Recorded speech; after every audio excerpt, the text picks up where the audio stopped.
আসসালামু আলাইকুম এভরিওয়ান, কেমন আছেন সবাই? আশা করছি সবাই ভালো আছেন।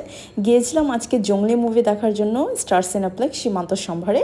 সো এখানে 12:30টার মধ্যে আমরা বের হয়ে যাই, যেহেতু আমাদের 1:50-এর শো ছিল। এবং গিয়েই আমরা প্রথমে টিকিটস কালেক্ট করে নিই, এবং টিকিটস কালেক্ট করার পর এখানে কিছু সময় ছিল, তাই আমরা এখানে কিছুক্ষণ বসে ওয়েট করছিলাম। দেন এরই মধ্যে আমরা খাবারগুলো নিয়ে নিই, যেখানে আমরা 2টা পপকর্ন নিয়েছিলাম, একটা চিকেন পপ নিয়েছিলাম অ্যান্ড নাগেটস।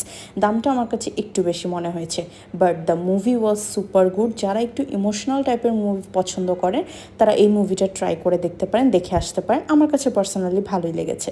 দেন মুভিটা দেখার পর আমরা চলে গিয়েছিলাম কিছু হালকা স্ন্যাক্স খাওয়ার জন্য, এবং আমরা গিয়েছিলাম ধানমন্ডির তাবাকের খাবার বরাবরই আমাদের দুজনেরই খুব পছন্দের, তাই ভাবলাম এখানেই যাওয়া যাক।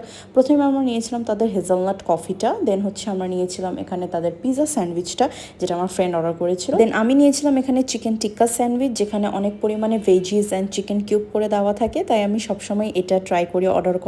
And it was really good, এটা one of my favourite. And আমার ফ্রেন্ড অর্ডার করেছিল this pizza sandwich, just look at the cheese pool.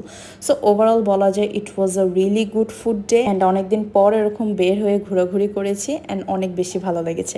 I hope you like the video. See you next, till then আল্লাহ হাফিজ।